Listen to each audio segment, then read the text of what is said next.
Et depuis quelques semaines, on a commencé une série sur la puissance des influences. La puissance des influences, et on a vu, donc aujourd'hui c'est le 4e message, et on a vu, et vous savez, il y a tellement de choses qui nous influencent dans la vie. Il y a tellement de choses. Vous savez, j'étais en train de voir la définition de l'influence. Il est dit l'influence est l'action généralement lente et continue d'une personne ou d'une circonstance ou d'une chose qui agit sur une autre. Ça influence, ça influence. Et nous, en tant qu'humains, on est tellement influencés par des choses. Il y a des choses qui peuvent tellement nous influencer. On peut être influencé par la mode. Je lisais un homme qui s'appelle Gustave Le Bon qui disait ceci, que l'influence de la mode, elle est tellement puissante qu'elle nous oblige des fois à admirer les choses sans intérêt et qui un jour, après plusieurs années, ça semblera extrêmement laid. Vous avez remarqué des fois, la mode vient, on est influencé, puis pendant une période, les gens commencent à s'habiller d'une certaine manière.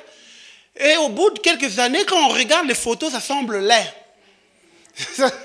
Ça semble laid parce que ça, les gens se laissent influencer. Même si ce n'est pas forcément beau, mais on se laisse influencer. C'est comme par exemple, dernièrement, on était allé avec ma femme en Italie. Et puis on voit un monsieur qui était vraiment bien habillé. Je ne le voyais pas en bas, je le voyais juste au-dessus. Et puis à un moment, quand il s'éloigne, je le vois de loin. Waouh, son pantalon était jusqu'ici, court. C'est ça la mode maintenant. Waouh, mais moi je ne trouvais pas ça beau, mais c'est ça la mode. Maintenant c'est comme ça. Les gens s'influencent. Et on est tellement influencés par tellement de choses que ça influence nos comportements, nos agissements. Mais justement dans la situation qu'on est en train de voir avec Josué, Dieu parle à Josué, il dit à Josué, Josué, je ne veux pas que tu te laisses influencer par autre chose, laisse-toi influencer par moi et tu réussiras. Ne te laisse pas influencer même par ce qu'a été Moïse. Il a été un grand homme de Dieu. Même par ce qu'il a été, ne te laisse pas influencer par ça parce que ça va te mettre dans la peur, dans l'intimidation. Laisse-toi influencer par moi et tu réussiras. Et je crois que c'est important, c'est ça que Dieu est en train de nous dire au travers de cette série. Je veux influencer ta vie. Tu veux réussir, laisse-toi influencer par Dieu. Tu veux réussir dans ta vie chrétienne, laisse-toi influencer par Dieu. Et on a vu les messages précédents, comment Dieu voulait influencer Moïse et Josué par sa parole. Il lui a dit, laisse-toi influencer par ma parole, laisse-toi. Et alors que moi je t'influence, j'influencerai tes actions. J'influencerai ce que tu feras. Et moi, pendant que je préparais ça, Dieu me disait, un homme qui s'est laissé influencer par Dieu devient quelqu'un qui influence ses circonstances. Parce que j'ai été influencé par Dieu, j'influence. Et c'est ça que Dieu est en train d'instruire Josué. Si moi je t'influence, tu influenceras tes circonstances. Ce n'est pas les circonstances qui vont t'influencer. Ce n'est pas les circonstances qui vont te faire choisir des choses, qui vont te faire décider. Mais parce que toi, tu t'es laissé influencer par moi, tu vas influencer. Et Josué arrive devant un défi de sa vie, le plus grand défi de sa vie, faire entrer lui et le peuple dans la terre promise. À Canaan, c'est que Dieu avait promis, il y avait des choses Et là, Josué a la lourde responsabilité de faire entrer le peuple. Et Dieu lui dit, si tu veux réussir ça, il faut que je t'influence. C'est vraiment une étape. Et on arrive à un endroit, on a vu les messages, on arrive à un endroit, l'étape où il se trouve, c'est Jéricho. Pour arriver sur la terre promise, il y a un peuple qui doivent vaincre, c'est la ville de Jéricho, qui doivent prendre possession de la ville de Jéricho pour aller sur la terre promise, Jéricho. Mais la Bible dit que Jéricho était barricadé. Jéricho était fermé. Josué, chapitre 6, verset 1. Jéricho était barricadé à cause des Israélites parce qu'ils avaient entendu parler du peuple d'Israël. Ils avaient entendu parler qu'ils avaient traversé le Jourdain. Et ce peuple, ils avaient des murailles. Ils ont barricadé. Personne ne sortait, personne ne pouvait entrer. C'était impossible. Et j'ai entendu le message de Zor il y a 2 semaines qui disait que maintenant, ce qu'on peut faire, c'est de mettre des bombes. Mais à l'époque, il n'y avait pas. C'était impossible de comment entrer une ville forte qui était là, qui était devant eux. Ils ne savaient pas comment y entrer. La Bible dit que personne n'entrait, personne ne sortait. Et ce matin, j'aimerais dire, Jéricho peut représenter ce qui est fermé devant nous. Il y a des choses qui sont comme fermées. Il semble que c'est impossible, je veux y entrer, mais c'est impossible, il semble que c'est fermé. Des choses qui nous empêchent d'atteindre notre destinée, d'être ce que Dieu veut qu'on soit. Des portes qui se ferment, des choses qui se ferment. Et Dieu dit à Josué, laisse-toi influencer par moi. Et si tu te laisses influencer, tu accompliras des actes qui auront de l'impact. Tu accompliras des actes qui vont impacter. Même les endroits les plus imprenables deviendront prenables parce que toi, tu accompliras des actes sous mon influence, sous l'influence de Dieu. Et ce matin, j'aimerais dire que celui qui a été influencé, influence. Celui qui a été influencé, ses actes influencent la chute des murs de Jéricho. Et peut-être devant toi, dans ta vie, il y a des murs qui se sont levés. Il y a des murs de Jéricho qui se sont levés dans ta famille, dans ta vie. Et ce matin, Dieu te dit, alors que tu viens dans ma présence, alors que tu te laisses influencer par ma parole, par qui je suis, ce que tu vas faire chuter les murs de Jéricho. Va faire tomber les murs de Jéricho. Et ce matin, je vais voir deux choses, 2 points. Mon message ne sera pas long. Le premier point, l'obéissance qui fait tomber les murs. Et le deuxième point, la célébration qui fait tomber les murs. L'obéissance qui fait tomber les murs. La Bible dit, Josué chapitre 6, verset 12 à 14, Josué se leva de bon matin, les sacrificateurs portèrent l'arche de l'Éternel. Les 7 sacrificateurs qui portaient les 7 corps de bélier devant l'arche de l'Éternel se remirent en marche et sonnèrent du cor. En d'autres termes, on peut dire sonnèrent de la trompette. Ils utilisaient des cordes des béliers et ça permettait de sonner un peu la trompette là. Et la Bible dit, l'avant-garde les précédait, l'arrière-garde suivait l'arche de l'Éternel. On marchait au son des corps. Ils firent une fois le tour de la ville, le second jour, puis ils retournèrent dans le camp. Ils firent de même pendant 6 jours. Les 6 premiers jours, ils devaient juste marcher autour de la ville. Ils devaient juste faire le tour de la ville. Ça semblait fou, c'est juste ça que Dieu leur a demandé de faire. Faire le tour de la ville pendant 6 jours. Pourquoi? Parce que Dieu l'avait dit. Et ce matin, moi, j'aimerais dire, et vous savez, quand on parle de chiffre 6, souvent dans la Bible, le chiffre 6 représente l'homme, c'est le chiffre de l'homme, c'est le chiffre, l'homme a été créé le 6e jour, le chiffre 6. Et moi, Dieu me parlait, le 6 jours représente les choses que je suis censé faire pour ma part en tant qu'homme. Et ce matin, je vais te dire à quelqu'un, et alors que tu entends Dieu te dire des choses, alors que Dieu te dit de faire des choses, et alors que tu obéis, chaque jour, tu le fais. Ça semble ne pas avoir de résultats, mais alors que tu fais, sache que ton obéissance va avoir des conséquences sur les murs qu'il y a devant toi. Et alors que tu le fais, il semble qu'ils tournent en rond. Chaque jour, ils sont là. Vous savez, le premier jour, la Bible dit qu'ils se sont levés. Ils ont fait le tour. Ils ont fait le tour de la ville. Ils ont fait. Et puis, il n'y a rien qui s'est passé. Et puis, la Bible dit qu'ils sont répartis dans leur camp. Rien. 2e jour, ils font le tour. Et je parie que même quand ils sont arrivés au 3e jour, les ennemis regardaient, mais ils sont devenus fous, ces Israélites. Qu'est-ce qu'ils font? Ils font juste en train d'obéir à Dieu. 6 premiers jours à faire des choses qui semblent folles, mais juste obéir à Dieu. Juste obéir à Dieu. 6 jours d'obéissance sans rien voir. 6 jours d'obéissance sans voir des résultats, mais juste faire ce que Dieu a dit.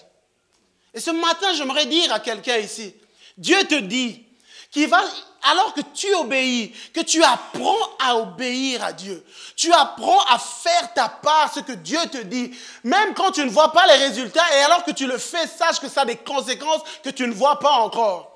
Ça a des conséquences dans le monde spirituel que tu ne vois pas encore. Les murs étaient déjà en train d'être travaillés spirituellement, mais tu ne le vois pas encore. Et ils font 6 jours de marche, 6 jours à obéir, 6 jours à faire des choses sans voir. Et peut-être qu'il y a quelqu'un ici ce matin, tu as fait ce que Dieu t'a demandé, mais il semble que ta vie tourne en rond. Il semble que ta vie tourne en rond, tu as l'impression, mais j'obéis à Dieu, je fais ce qu'il... Mais il semble que ça tourne en rond. Je te dis, mon frère, ce matin, continue à obéir. Continue à marcher comme Dieu veut que tu le fasses. Continue à obéir, continue à vivre comme Dieu te l'a demandé. Et alors que tu le fais, ça a des conséquences sur les murs qu'il y a devant toi. Ça, je te le dis. Continue à obéir. 6 jours à accomplir ma part. 6 jours à faire des choses, peut-être même sans comprendre. Dieu me dit de le faire, je le fais. Et alors que tu le fais, ça a des conséquences. Peut-être que les hommes ne comprendront pas toujours. Peut-être qu'on suscitera l'incompréhension, mais vas-y. Fais ce que Dieu t'a dit. C'est l'obéissance de la foi, ça. Et quand on parle d'Abraham, c'est ce qu'on dit dans Hébreux 11, chapitre 8. C'est par la foi qu'Abraham, lors de sa vocation, obéit et partit pour un lieu qu'il devait recevoir en héritage et qu'il partit sans savoir où il allait. C'est par la foi qu'Abraham, lors de sa vocation, il obéit. Dieu lui a dit, quitte ta maison. Il y avait quelque chose qui l'attendait, mais au moment où Dieu l'a dit, lui, il savait juste que Dieu me dit, j'obéis. Et ce matin, j'aimerais vraiment dire à chacun d'entre nous, moi, je crois que la Bible dit que l'obéissance vaut mieux que les sacrifices. Et Dieu, c'est tellement important pour lui qu'on apprenne à obéir. Qu'on apprenne à obéir à sa parole, qu'on apprenne. Il faut que tu apprennes à obéir à la parole de Dieu. Il faut que tu apprennes à discipliner toute ta personne, à suivre ce que Dieu veut que tu fasses. Et alors que tu le fais, ça a des conséquences. Il y a des gens, des fois, on veut voir des choses de la part de Dieu, mais pourquoi Dieu ne fait pas ceci, pourquoi? Mais où en es-tu dans l'obéissance? Où en es-tu dans ta part? Le 7e jour arrive. Vous savez, ils ont fait 1, 2, 3, 4, 5, 6 jours. 6 jours de marche, mais il y avait quelque chose qui leur attendait au 7e jour. Mais il faut d'abord faire 1 jour, 2 jours, 3 jours, 4 jours, 5 jours et 6 jours. Et Dieu te dit aujourd'hui, il y a des gens qui disent, Seigneur, mais pourquoi il ne fait pas ça? Mais où en es-tu avec ta part à toi devant Dieu? Où en es-tu dans ta part d'obéissance? Où en es-tu dans ta part de soumission? Où en es-tu dans ta part? Et alors que tu le fais, tu vas voir ce que Dieu va faire dans ta vie. 6 jours d'obéissance sans plainte. J'imagine, ils étaient en train de faire le tour de la ville. Il y a un gars qui dit, oh, non, Josué, moi j'en ai marre. Franchement, hier on l'a fait, mais il n'y a rien qui se passe. Et le Seigneur me disait, il y a des gens qui sont comme ça. Ils sont prêts à se plaindre au quart de tour. Il y a des gens qui se plaignent facilement. Ils se plaignent de tout, ils se plaignent de l'église, ils se plaignent de ceci, ils se plaignent. Ils sont prêts à se plaindre. Dès qu'il y a une petite chose, c'est comme une voiture qui démarre, paf, ils sont prêts à se plaindre. Prêts à se plaindre. Et là, j'aime parce que Dieu voulait vraiment que le peuple, premier jour, je fais le tour, je ne vois rien. 2e jour, je fais le tour, je ne vois rien. 3e jour, je fais le tour, je ne vois rien. 4e jour, mais je ne me plains pas, je continue à le faire. Et Dieu te dit, hey, où en es-tu? Et tellement de gens ont fait des choses. Et puis après, un moment, on commence à se plaindre. Mais pourquoi est-ce ceci? Pourquoi c'est là? Pourquoi? Non. Continue parce qu'il y a quelque chose qui est à la clé. Philippiens chapitre 2 dit ceci, verset 13. Car c'est Dieu qui produit en vous le vouloir et le faire selon son bon plaisir. Faites toutes choses sans murmure et ni hésitation. C'est Dieu qui produit cette envie de vouloir faire des choses, ce désir de le faire. Et quand Dieu produit cela, fais-le, continue, fais-le, ne te plains pas. Accomplis tout ce que Dieu te dit de faire, fais-le, ne te plains pas. Et alors que tu le fais, il y a des murs qui sont en train de se préparer pour s'écrouler. Je t'annonce, mon frère, que le 7e jour arrive. Tu es peut-être au 4e jour, tu es peut-être au 5e, mais il y a un 7 qui arrive. Il y a un 7 qui arrive. Et quand le 7e jour va arriver, les murs vont s'écrouler, on va le voir. Mais avant d'y arriver, il faut que tu fasses 5. Si tu as 4, tu dois arriver à 5. Et après 5, il y a 6. Et après 6, il y a 7. Donc pour dire qu'il y a des étapes que Dieu te permet d'avoir, il y a des étapes, il faut le faire, continue à le faire, continue à t'appliquer, continue à te donner, continue à changer ta vie, continue à analyser ta vie dans la présence de Dieu, continue à le faire, tu vas voir des murs vont s'écrouler. Continue. La version Second dit ceci: en effet, c'est Dieu qui produit en vous le vouloir et le faire pour son projet bienveillant. Faites tout sans murmure ni contestation. Notre traduction: faites tout sans vous plaindre et sans discuter. Parole de vivant dit: faites tout sans murmure ni plainte, ne soyez pas de perpétuels mécontents ou hésitants. Mettez-vous en garde contre un esprit de contestation et de doute. L'esprit de contestation, toujours là, prêt à contester. Oh non, non, non, non. Il faut que Dieu fasse de nous des gens malléables dans sa présence. Être influencés par Dieu. Par son esprit, je ne discute pas avec Dieu, j'obéis Dieu alors que j'avance. Et alors que je fais le tour, il y a quelque chose qui se passe. Il y a quelque chose. 6 jours d'obéissance sans s'arrêter. Et souvent le piège, c'est de s'arrêter en plein milieu. Je fais ce que Dieu voulait. Je me suis donné, mais je suis vraiment déçu, je suis découragé, il semble qu'il n'y a rien. Moi, j'arrête. Il y a des gens, Dieu t'a appelé à chercher sa face dans la prière, à développer ta vie de prière, à commencer à le chercher. Tu t'es donné un moment, tu t'es donné à fond, mais tu as l'impression qu'il n'y a pas de résultat. Et là, tu es en train de diminuer ta vie de prière. Parce que tu ne vois pas de résultat, tu es en train de diminuer ta vie de prière. Dieu te dit, 6 jours, ne t'arrête pas. Ne t'arrête pas. Il y a des gens, Dieu leur a demandé de faire des choses, à aider, à s'impliquer, à faire des choses. Mais au bout, ça fait maintenant 5 jours que ça dure. Quand je dis 5 jours, vous comprenez l'image. Ça fait 5 jours que ça dure. Je suis en train de faire le tour, mais il me semble qu'il n'y a rien. Moi, je suis découragé. Je crois que Dieu ne me répond pas. Tu es sur le point de te décourager. Dieu te dit, ne lâche pas. Il y a le 7e jour qui arrive. Sans s'arrêter. C'est pour ça que l'apôtre Paul dira aux Galates, ne nous lassons pas de faire le bien, car nous moissonnerons au temps convenable si nous ne nous relâchons pas. Ne te relâche pas, continue, donne-toi, applique-toi. Et alors que tu fais le tour, tu ne sais pas que tu es en train de faire le tour de ta ville que tu dois saisir. Tu ne sais pas que tu es en train de faire le tour de ta ville Jéricho que tu dois saisir. Tu ne sais pas. Et alors que tu le fais, tu te donnes, tu pries, tu cherches Dieu. Et alors que tu es en train de le faire, il y a une ville qui est en train d'être prise spirituellement, mais tu ne te rends pas compte. Pourquoi? Parce que moi, je vais vous dire quelque chose. Dieu, je l'ai déjà dit la dernière fois, Dieu est esprit. Et quand il nous donne quelque chose, c'est d'abord spirituellement qu'il nous le donne. Ce n'est pas physiquement. Dieu, il est esprit. Qui a déjà vu Dieu ici? Quelqu'un peut me dire? Il est esprit.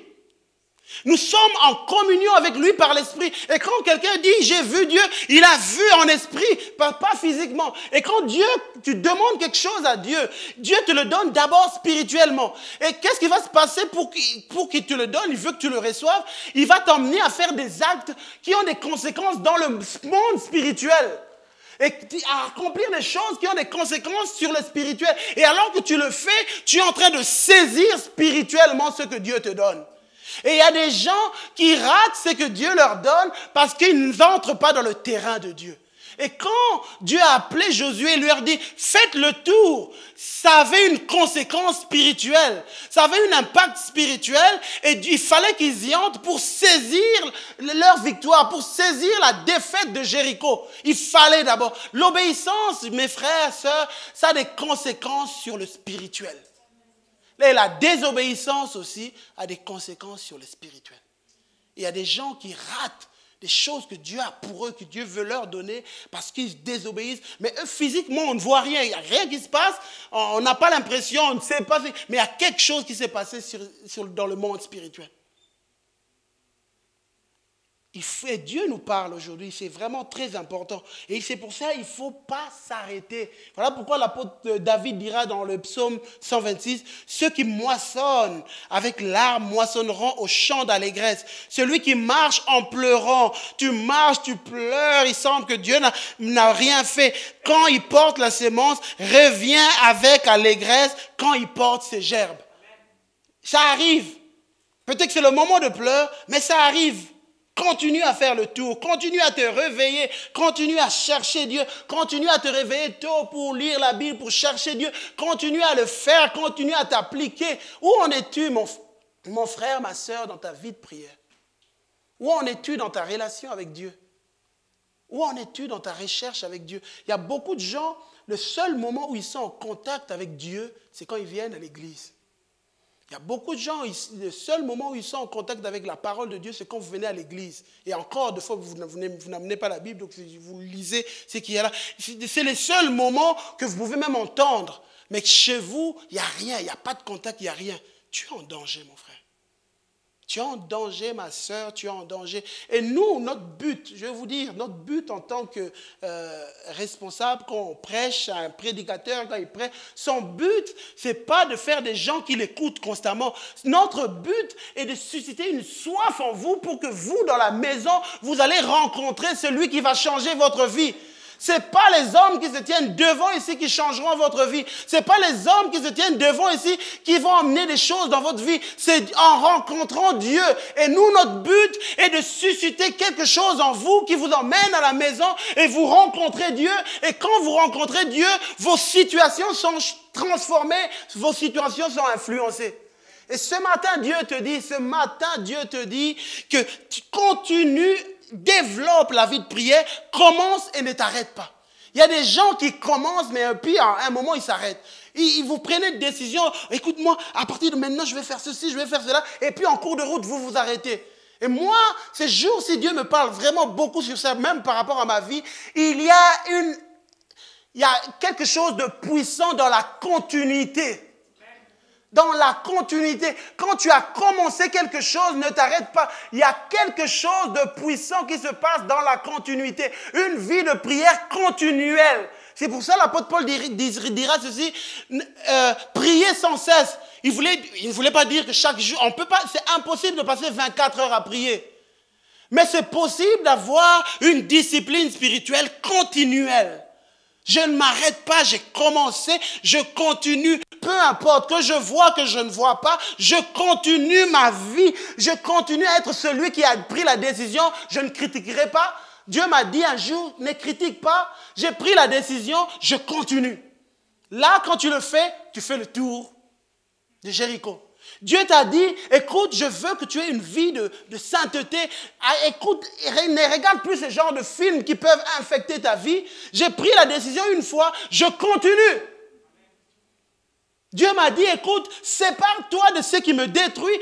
Arrête d'aller dans des endroits qui peuvent te détruire. J'ai pris une décision une fois, je continue.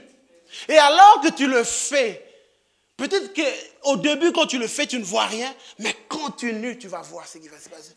Continue, ne lâche pas, ne t'accroche, accroche-toi, ne lâche pas. Et alors que tu le fais, tu persévères, tu ne t'arrêtes pas, le 7e jour arrive.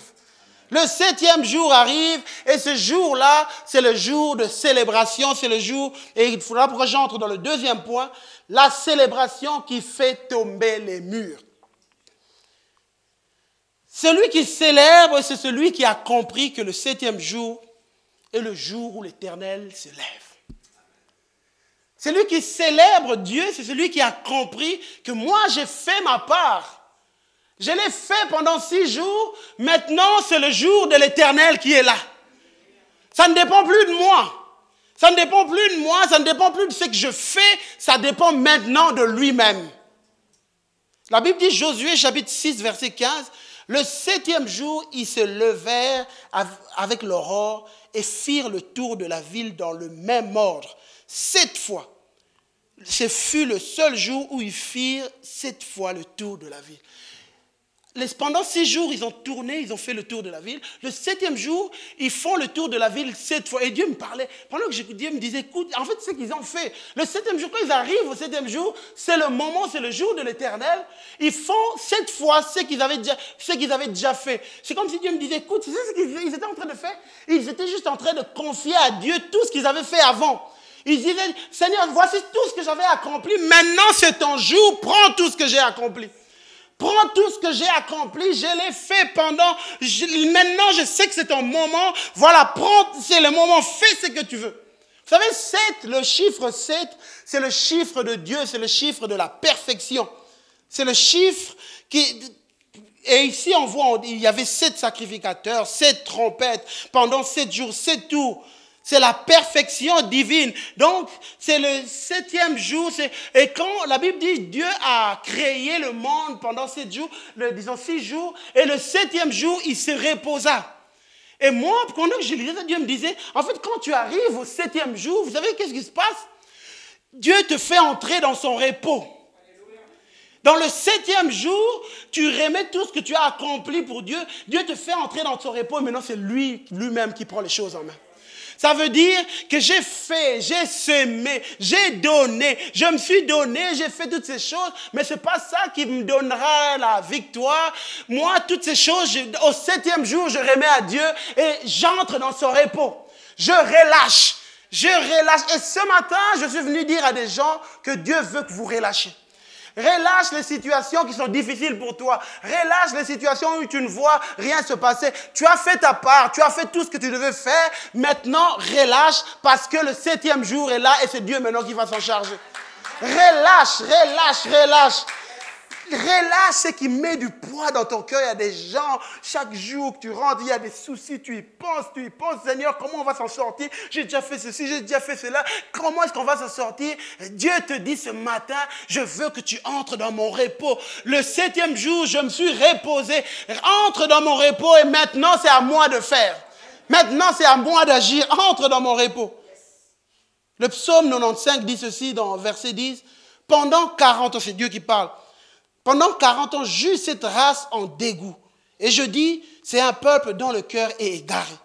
Ils ne connaissent pas mes voies. Aussi, j'ai juré dans ma colère, ils n'entreront pas dans mon repos. Ça, Dieu parle du peuple d'Israël qui, pendant 40 ans, n'ont pas arrêté de se plaindre, n'ont pas arrêté de critiquer Dieu. Dieu dit, ils ne vont pas entrer dans mon repos.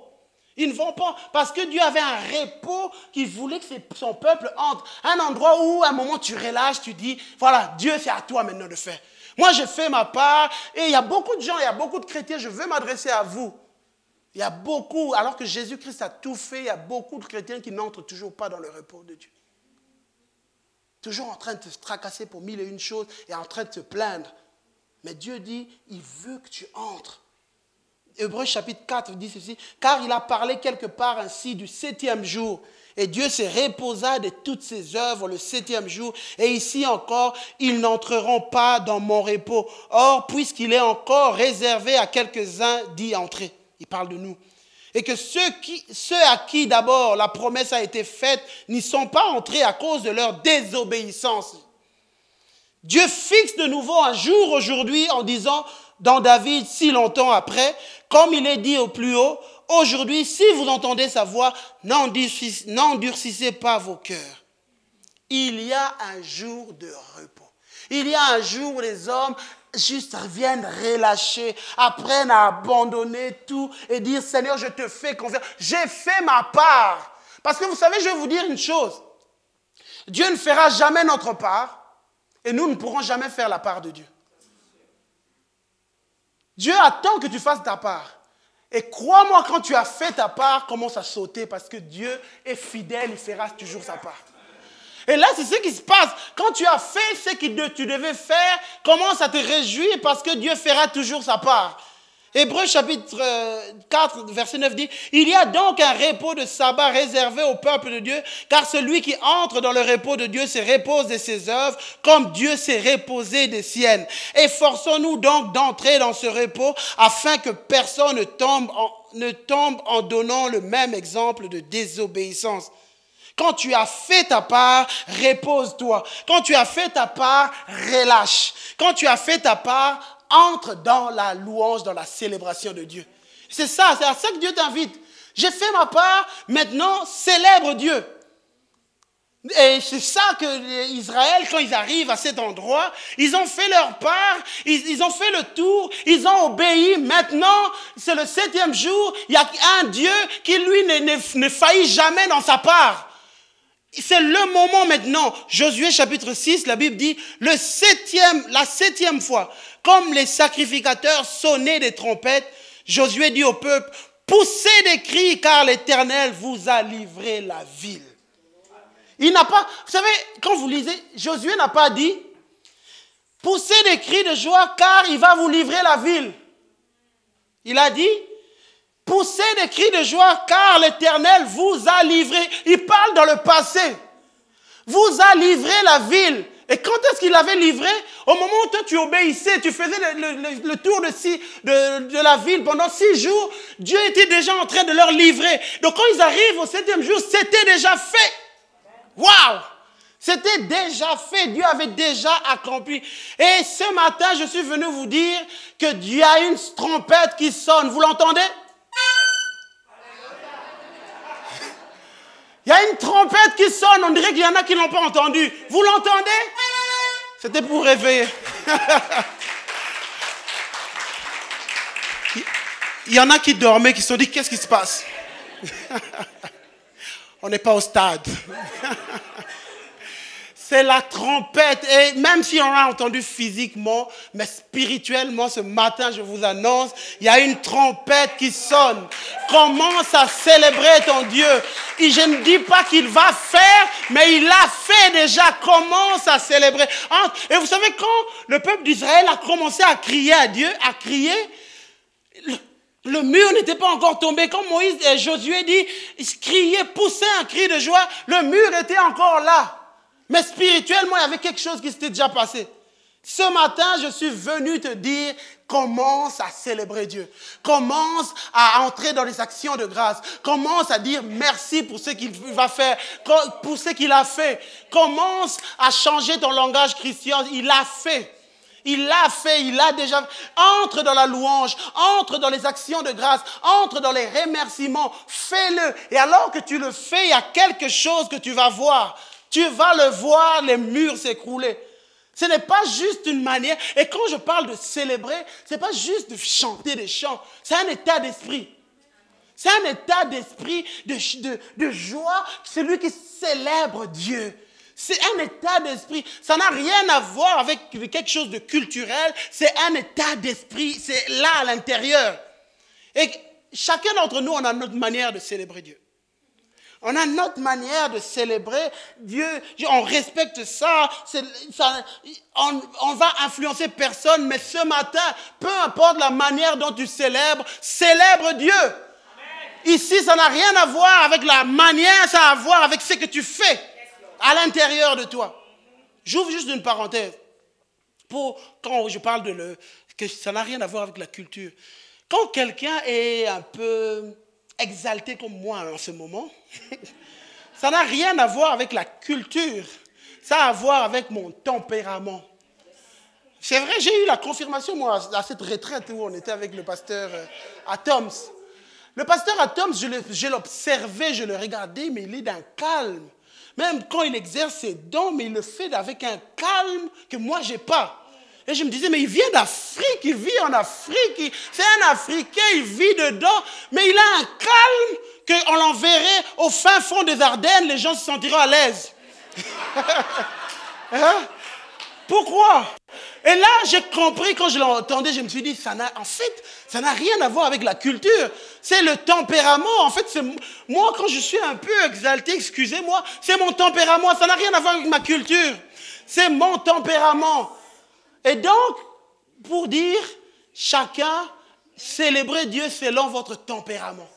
Moi, je ne vous influencerai pas à le faire comme moi je le fais. Parce que moi, c'est moi et Dieu aime comme je suis. Et Dieu t'aime comme tu es. Dieu aime comme tu célèbres. Dieu aime. Ne cherchez à imiter personne. Ne faites rien comme personne. Ne priez pas comme tel le fait. Fais comme tu le sens. Ne cherche pas à prier. Ah oui, j'ai l'impression que Christian prie comme je veux faire. Non, fais comme tu es parce que Dieu aime ta personne. Dieu aime qui tu es. Dieu aime ta personne. Et ce matin, Dieu te dit, célèbre. Célèbre, célèbre. Vous savez, il y a 2 personnes dans la Bible, Paul et Silas. Paul et Silas, ils arrivent, on les voit. En fait, eux, moi je dis qu'ils avaient entendu le son de la trompette. Ils avaient entendu le son de la trompette et ils avaient compris que le temps de Dieu était arrivé. Dans Actes chapitre 16, verset 23, on le voit, la Bible dit, après qu'on les eut chargés des coups, ils les jetèrent en prison, en recommandant au joaillier de les garder sûrement. Le joaillier, ayant reçu cet ordre, le jeta dans la prison intérieure et leur mit les sceptres aux pieds. Ça, c'est un moment obscur. Ils ont servi Dieu, ils ont prêché la ville, ils ont prêché, ils ont annoncé la parole de Dieu. Il y a quelque chose vraiment qui s'est passé. Et puis là, on vient, on les arrête. On les arrête, on les charge des coups. Et non seulement qu'on les charge des coups, on les jette en prison. Et puis là, il y a beaucoup qui se disent, mais Seigneur, pourquoi tu m'as abandonné? Franchement, je ne comprends pas. Moi, je laisse tomber vraiment. Moi, je ne comprends pas. Mais Paul et Silas avaient entendu la trompette. Est-ce que ça peut encore sonner la trompette? La trompette. Voilà. Paul et Silas avaient entendu le son de la trompette. La Bible dit, vers le milieu de la nuit, Paul et Silas priaient et chantaient les louanges de Dieu. Ils ont commencé à chanter les louanges de Dieu. La Bible dit, les prisonniers les entendaient. Et tout à coup, il se fit un grand tremblement. Un grand tremblement de terre, en sorte que les fondements de la prison furent ébranlés. La prison a commencé, il y avait un tremblement de terre, un peu ce qui s'est passé à Jéricho. Le tremblement de terre, ça, waouh, c'est quand Dieu arrive, Dieu se manifeste. Il est déjà là, mais quand il se manifeste, quand Dieu se manifeste, le fondement de prison fut ébranlé et au même instant, toutes les portes s'ouvrirent. Toutes les portes. Et ce matin, j'annonce que celui qui va entrer dans la célébration, toutes les portes vont s'ouvrir devant toi.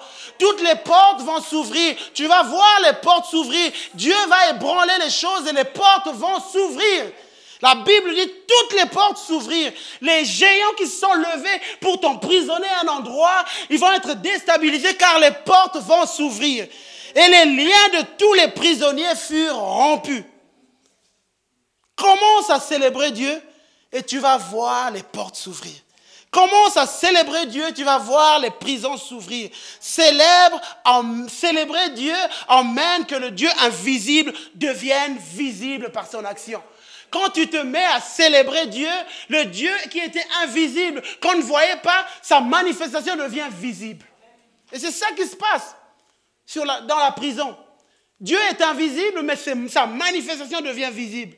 Et Josué chapitre 6, la Bible dit, on sonna de la trompette, dès que le peuple l'entendit, il poussa un formidable cri de guerre et les murailles s'écroulèrent. Aussitôt les Israélites montèrent à l'assaut de la ville, chacun droit devant soi, ils s'en emparèrent. J'aime bien cette phrase. Dès qu'ils ont entendu, chacun des Israélites sont montés. La Bible dit, chacun droit devant soi. Et pendant que je lisais, Dieu me disait, qu'est-ce que tu sais ce que je veux dire? Ce que ça veut dire, c'est qu'il y a quelque chose pour chacun. Il y a quelque chose pour chacun d'entre nous.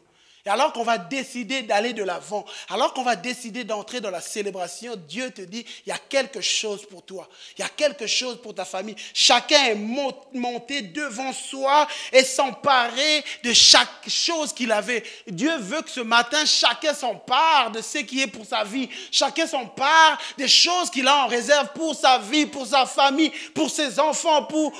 Chacun s'empare. Chacun, tu dois t'emparer de ce que Dieu a pour toi.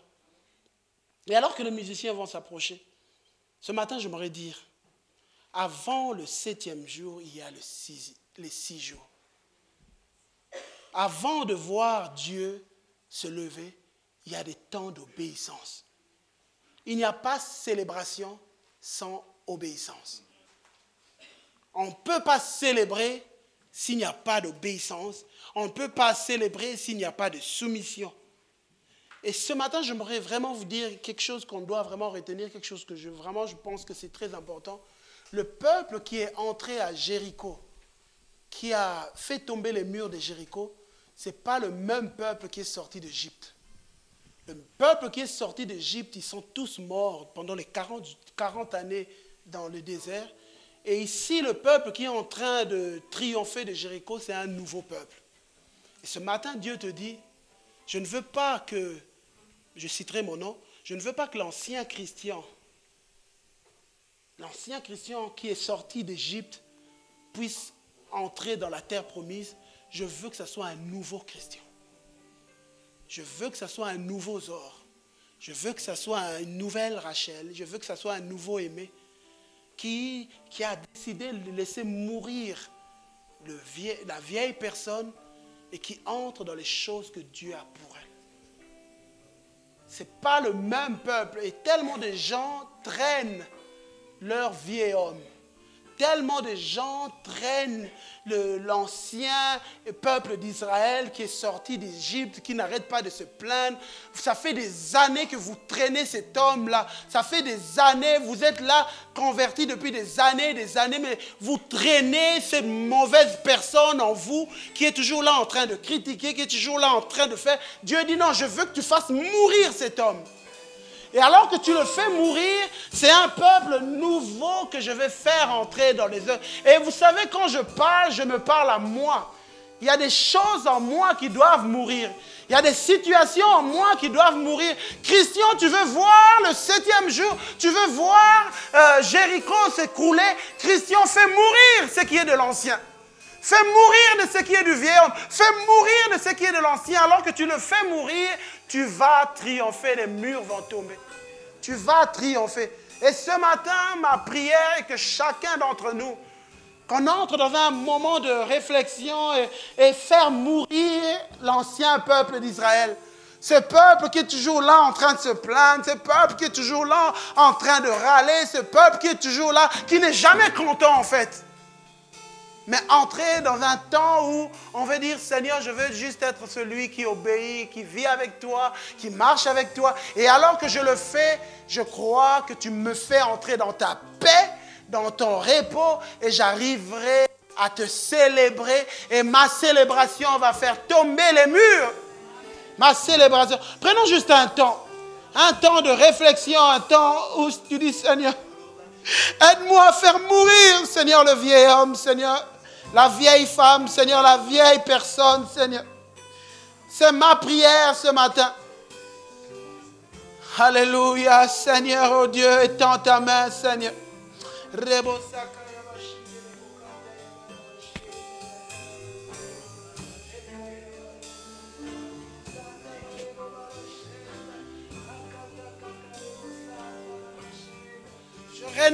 Je renonce, Seigneur. Je renonce à des pensées destructeurs. Je renonce à ma volonté. Je renonce, Seigneur.